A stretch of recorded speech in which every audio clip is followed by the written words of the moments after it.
Очень приятно видеть теперь уже знакомые лица. Я поздравляю всех с тем, что уже свершилось, и очень много сделано было. Убираю все лишнее, что я хотела сказать, потому что это было уже произнесено другими, и очень хорошо было сказано, замечательно. И остановлюсь только на одном моменте. На том, что все-таки мы все работаем ради чего? Ради ребенка. Ради того, что это личность, это человек. Это человек, которого мы должны все-таки оценить и прочее. Отсюда все баталии, кто-то сражается с кем-то, кто-то кого-то критикует, но цель-то благородная. Поэтому все идет верно. И потом, значит, вот этот творческий дар, он ведь может проявиться в одном, в другом. Вот в этой выставке, например, уфимского автора нашего, он один собирал ее работы. Мы видим в центре всей экспозиции черного кота, корзинку, лампочку настольную, да? Это рисунок простым карандашом. Вот он его выбрал, да? С какой целью он его выбрал? Мы с ним говорить сейчас не можем, цель какая была. Но все потом решили на круглом столе, речь шла о графике, значит, и решили, что карандаш все-таки уходит у нас. Карандаш простой отходит в сторону, и он не становится уже таким актуальным в настоящее время. Вот в этой экспозиции мы видим и вопрос, мы видим и шикарные работы, конечно, в духе декоративного искусства, которые всегда смущали нашу жюри. Жюри всегда сталкивались между собой, один там за то, что вот реалистическая, хорошая композиция, прекрасные фигуры переданы, да, ребенком 14 лет. И тем же ребенком 14 лет из какой-то иностранной коллекции мы видим, да, там на уровне наших 3-летних детей рисунки. Вот именно вот эти столкновения были, конечно, были. Но все это было продуктивно, на мой взгляд. Вообще работа жюри мне показалась... Вначале я как-то насторожилась немножечко и думала, что что-то не так, может быть, идет и все такое прочее. Начать надо с лучших, как Владимир Иванович тоже мыслил, да? Вот. А потом я посмотрела, это было так здорово, это было так отработано уже. Это система оценки работ, несколько этапов с постепенным повышением уровня качества. Я тут себе пишу, да? Это уже отработано было вами, какие молодцы. Отбор личностный, затем коллегиальный, обсуждение при необходимости отдельных работ. Вот так. Конечно, что здесь важно? Это, разумеется, высокое художественное образование всех членов жюри. Это опытность большая в работе по оценке детского рисунка, да? И в конце концов дается как-то коллективная, объективная оценка. Это было здорово. Я с этим согласилась очень. Я благодарна нашему жюри, самоотверженному, который очень много работала и достигла все-таки прекрасных результатов. Спасибо большое. Вот, теперь далее, значит, о личности. Мы говорим о личности. Начинается со всего буквально. Мы сюда собрались благодаря кому, чему? Благодаря нашим уважаемым героям, да, авторам всего этого события прекрасного, и благодаря их личностям, которые постоянно заставляют их действовать, постоянно заставляют находить какие-то новые формы, расширяться, увеличивать, углублять и прочее, прочее, прочее. И кто приехал? Каждый из выступающих до меня – это настоящая личность человека в своей профессии, глубокая притом. У каждого своя позиция, каждый смог доказать, вот, что он профессионал в своем деле. Замечательно просто. Вот эта вот встреча позволяет нам говорить о том, что здесь собрались очень прекрасные люди, да, прекрасные профессионалы, замечательные мастера своего дела, которые, несмотря на некоторые споры, а что, индивидуальные вкусы, художественные вкусы, приоритеты в творчестве разные у всех. И, конечно же, это неудивительно, что споры, они должны быть, иначе было бы скучно. И вот мне хотелось немножечко, буквально несколько слов сказать и показать вам о таких сильных личностях, но на нашей земле, татарстанской земле. Дело в том, что многие знают Казань. Это центр, столица нашего Татарстана. Это Казанское художественное училище, которое такую массивную, значит, работу проводило в свое время имени Фешина. Фешина все знают, да? А вот наш Лениногорск, маленький, он на юго-востоке Татарстана. Это небольшой город, который, собственно, появился только в связи с тем, что нефть начали там разрабатывать. До этого это была деревня. Новая Песмянка называлась. 18 века, кстати, деревня. Так вот, я хочу сказать о человеке, который приехал к нам, он родился в Татарстане, потом жил в Иваново, Мосновий Хартинович Хартинов. Потом закончил Харьковское училище, то есть у него такая вот интересная бэкграунд. Да, в Харьковском институте закончил, потом образование. И вновь возвращается. Вот эта любовь к родине, к Татарстану, к его вот этому, но совершенно другому менталитету. Он на Украине прожил, да? И вот он стремился так на свою родину, что он возвращается в тот момент, когда Лениногорск только становится городом. И всю свою деятельность, всю свою любовь к родной земле, к детям он направляет в какую-то конкретную деятельность. Первое. Они организуют художественное отделение педагогического училища. Это было буквально 60-й год. В 61 году он начинает работу. Он становится завучем художественного отделения. Чувствует, что дети приезжают из деревни, не имея никакого образования почти. Он учит их всему. Начиная с того, как любить природу, как любоваться ее листочком, там, каким-то и пейзажем, и кончая тем, как работать простым карандашом, от которого мы сейчас уже отказываемся в основном, да, но тогда еще и это было роскошью, хорошим карандашом. Так вот, Мосновий Хартинов, это он после своей картины «Синокос», это последняя итоговая работа, которую он не успел закончить, он над ней несколько лет работал. Вот. Но я хочу сказать, что вот он художественное училище организовал, затем проходит некоторое время. Он чувствует, что художники появляются, приезжают из других регионов новые художники, надо им работу, надо им устроиться. И он делает филиал художественного фонда от Казани. У нас в городе Лениногорске маленьком появляется работа художников, они оформляют город. Они прекрасно рисуют, тогда плакаты были еще в моде советского времена. Ну и, конечно, монументальные вещи, и мозаики, и прочее, и прочее. Город обрастает искусством. А самое главное, что в конце 50-х годов по проекту первого архитектора Лениногорска построили замечательную ротонду на высоком холме, значит, такого сада интересного у нас, парка. И это был архитектор из Петербурга. И вот, кстати, Лениногорск, Ленинград тогда, и вот эти вот замечательные классические образцы, которые вдохновляли всех художников. Мы написали книгу о нем, в которой как раз рассмотрели его творчество и его общественную деятельность. Художник, конечно же, писал постоянно писал, занимался живописью. Прежде всего это были пейзажи. И, конечно, это были работы в духе узнаваемого всеми сурового стиля. Да? Хотя Мосновий Хартинов был лириком по призванию. И поэтому даже вот эти картины на производственную тему, он всегда в них вносил какой-то лирический подтекст. Вот следующая работа, девчата, посмотрите, девочки из нашего училища позировали в этой работе. Первые годы как раз обучения он создал, строится город Лениногорск, строится. И вот эти молодые юные персонажи, значит, они как раз занимаются этой работой. Вечерний Лениногорск.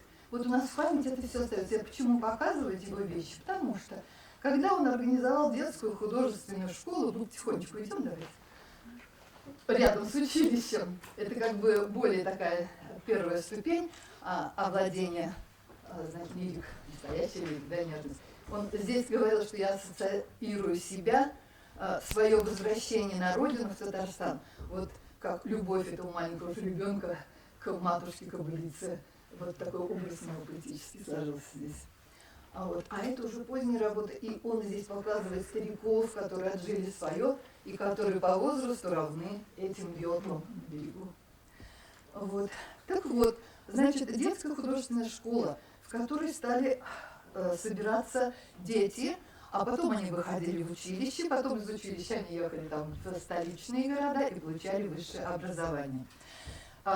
Все это продумано было художникам, детям, все этапы, значит, соблюдены. И главное, конечно, что его последователи, это второе поколение выпускников художественного училища, это вот мое поколение Альметьевского художника, это вот та ротонда, про которую я сказала, видите, в лесопарке она находится, на вершине горы. Это тогда еще 60-х годов. Он заканчивает как бы работу в Лениногорске, сделал все, что он мог, и отправляется в Казань, его приглашают руководить Казанским художественным училищем. Вот это Казанское художественное училище, старая архитектура Мюрский, как вы знаете, она была администрацией города для других целей отобрана у училища, и он все-таки добивается того, но правда не дожил до самого момента переезда. Сейчас это блестящее Казанское художественное училище имени Фешина. Именно в этом здании недавно отремонтировано шикарно. Надо через тире в фамилию написать. Ну, по крайней мере, ведь он в это вложил тоже свою душу, свои желания. Так, и, конечно же, вот дети этой детской художественной школы, которая имя его носит, именем Аснави Хартинова, они постоянно живут в атмосфере искусства. Например, постоянный пленэр в нашем городе. Кстати, первый республиканский пленэр Татарстана мы провели в Лениногорске. 30-й пленэр, да, вот Владимир Иванович тоже присутствовал, тоже в Лениногорске. И мы часто эти пленэры посвящаем имени Аснави Хартиновича, который очень мечтал о том, что Лениногорск станет нефтяным Барбизоном. Так он говорил, нефтяной Барбизон, такая красота здесь, пусть приезжают художники со всех уголков России. И так и случилось, и приехали отовсюду, и петербургские были художники у нас, Самары и прочее, прочее, и даже Дальний Восток был, и все были в восторге от нашего города. Так вот, вот этот фон художественный, который постоянно существует у нас в городе, он очень важен для детей, детской художественной школы. Они в нем постоянно участвуют, они постоянно наблюдают это. И вот выставка, посвященная уже столетию Аснави Хартиновича, она была организована в Казани и называлась вот так «Романтика 20 века посвящается». И здесь вот репродукция с его работы, конечно, известны.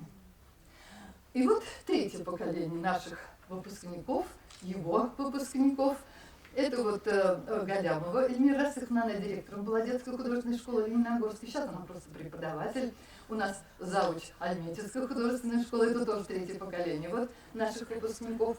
Они, конечно, занимаются опять детьми вкладывают в них свою душу, они участвуют во многочисленных конкурсах. Вот перед нами одна из девочек-учениц, а на дальнем плане пейзаж, который был написан после пленэра, организованного по нефтяным как бы центрам всевозможным, нефтяные вышки. Вот. Взяли машину, собрали детишек, поехали, и они выбирали нужный для себя мотив. Великолепная выставка была, кстати, она была в Музее нефти, единственном в Лениногорске Музее нефти России. Замечательный музей, конечно, на высоком. А вот эти детские рисунки, вот я хочу сказать, у нас с вами на просмотре были такие моменты, что композиция хороша, сюжет есть, цвет ужасен, да, цвет какой-то сероватый, тухнет цвет совершенно, а в декоративных очень красиво, очень ярко, замечательно. Вот попытка, значит, наших учителей лениногорских совместить два момента. С одной стороны, казалось бы, реалистическое изображение персонажей, народные, кстати, берутся тематики такие, татарского искусства, вот, с гусями, уж больно любят они гусей, это праздник гусей, вот у нас вы видели тоже, да, в работах. Или какие-то иные подтексты, иногда сказочные, иногда исторические, но они сочетают в себе декоративность цвета, сохраняя колористическую гамму, близкую татарскому народному искусству, узорочью татарскому. Они включают вот в эти композиции. И, с другой стороны, значит, реалистическое изображение фигур. Здесь нет рук колбас, которых мы видели очень много на нашей выставке, к сожалению. Уже взрослые дети. Куда же локоть-то делся? Ну, может быть, это такой образ, так сказать, но их было очень много у нас на выставке. Ну и вот, конечно, обычные мотивы, реалистические, красота, зима, банька тут на дальнем плане. Все попытка реалистически решить пейзаж. Благодаря чему опять вот эта работа зимняя была написана после выставки Олега Кульпина. Мы потом покажем. Ну вот еще одна работа, это конкурсный вариант одного мальчика, который очень любит тему моря, рыбалки. У него постоянно то рыбы, то корабли. И вот одна из его работ, она тоже победительница конкурса. Вот. Ну и еще ряд работ. Значит, вот эта попытка соединить реальное изображение с все-таки цветовой звучностью, которой не хватало многим работам нашим здесь. Вот Кульпина Олега, я показываю работу, он наш Лениногорск рисует тоже. Это художник другого направления. Если Аснави Хартинович связан был с Казанской художественной школой, то Кульпин из-под Москвы, и он представляет вот эту московскую живописную художественную школу, такая более сочная, более предметная, народное искусство он любит тоже. Ну вот это на пленэре он был в Чистополе, на Каме, камский мотив, который мы рассматриваем. О нем тоже книгу сделали, о Кульпине. Он очень много работал, народный художник, кстати, Аснави Хартинович тоже народный художник Татарстана, и это народный художник Татарстана. Так, а это уже другие мастера, художники нашего города, которые пишут с любовью о своем городе. А дети вот эту любовь перенимает через живопись. Уличные выставки постоянно мы делаем каждый год. Выставка художников Лениногорска, в которой принимают участие дети и как помощники, и как зрители, и, конечно, их родители. Все вместе 30 августа встречаются на улицах Лениногорска и рассматривают картины художников. Вот это с пленэра работа, Владимир Иванович узнает, наверное, да, наш мотивчик любимый получился в Лениногорске, который десятки художников изобразили. Вот этот мотив с озерами, с этой вот башенкой интересной, тоже наших художников творением. И вот эту книжечку, я хочу сказать, что вот с детьми детской художественной школы и музеем краеведческим несколько проектов делаем мы. Первый проект «Путешествуем с Юлдашем». Юлдаш – татарский это спутник. Это человек, который вместе идет с тобой и рассказывает что-то. И вот эта книжечка, она рассказывает как раз о красотах Лениногорска, о памятниках архитектуры, скульптуры, которые дети увидели, оценили и нарисовали. И вот их картинки входят сюда как обзор города Лениногорска. Она имела большой успех. Буквально перед моим отъездом сюда ее еще раз переиздали. Представляете? Так все в восторге были от этой книжки. Ну вот, то, что я хотела и сказать. В целом, да, и, конечно, времени уже мало, наверное, жюри мы сказали, о работах очень много было примеров замечательных, интересных, тоже сказано.